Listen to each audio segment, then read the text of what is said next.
Urucanco rugira kabiri rukinga ingwara y'agasama na rubor ni ngombwa ko umwana wese akwija umwaka n'igice kugira dukingire amagara yiwe. Nous venons d'être reçus en audience par le très honorable président de l'Assemblée nationale.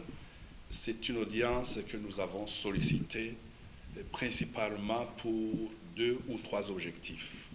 Le premier objectif, c'est à la fois parler des missions de la Commission, les missions définies dans l'article 6 de la loi de novembre 2018, mais qui se résume en 2 mots: la recherche de la vérité, l'édification de la réconciliation pour un peuple blessé, pour un peuple traumatisé et qui doit gérer son passé douloureux.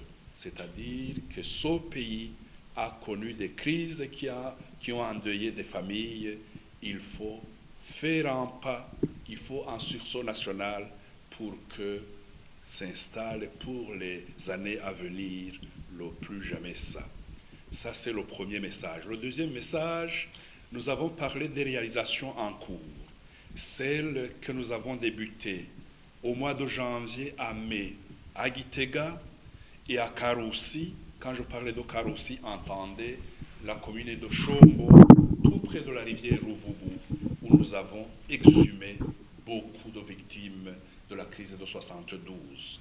Après la Ruvubu, nous avons travaillé dans la commune de Giheta, principalement à Machiti, à Nyabunyovu, à Mutobo et à Nyambeho. Là aussi, nous avons travaillé sur la tragédie, la barbarie, les atrocités de 72.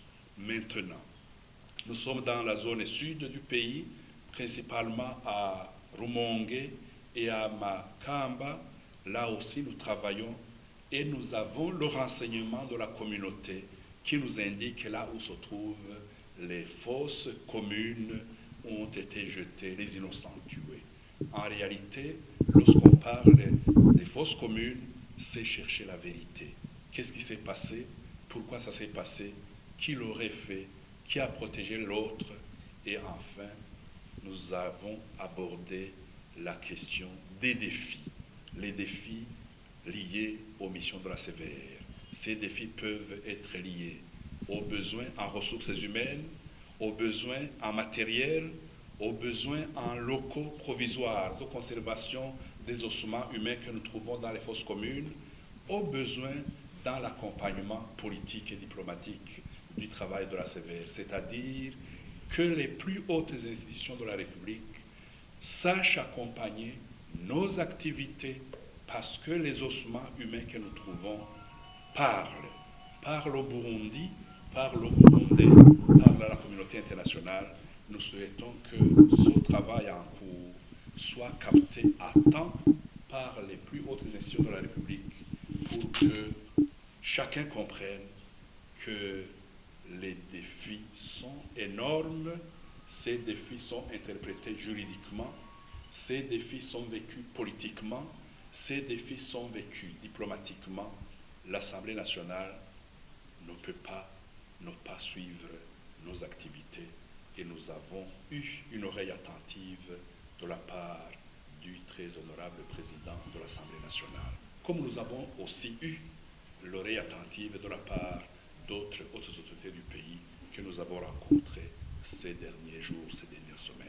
Lorsque vous rencontrez le président de l'Assemblée nationale aujourd'hui, lorsque vous rencontrez le président du Sénat il y a 2 ou 3 jours, lorsque vous rencontrez le Premier ministre, lorsque vous avez l'opportunité de rencontrer le chef de cabinet civil de son Excellence le Président de la République au nom du chef de l'État, les institutions se concertent et analysent et évaluent les besoins formulés, les défis partagés et les décisions tombent au moment opportun. Urucanco rugira kabiri rukinga ingwara y'agasama na rubor ni ngombwa ko umwana wese akwija umwaka n'igice kugira dukingire amagara yiwe.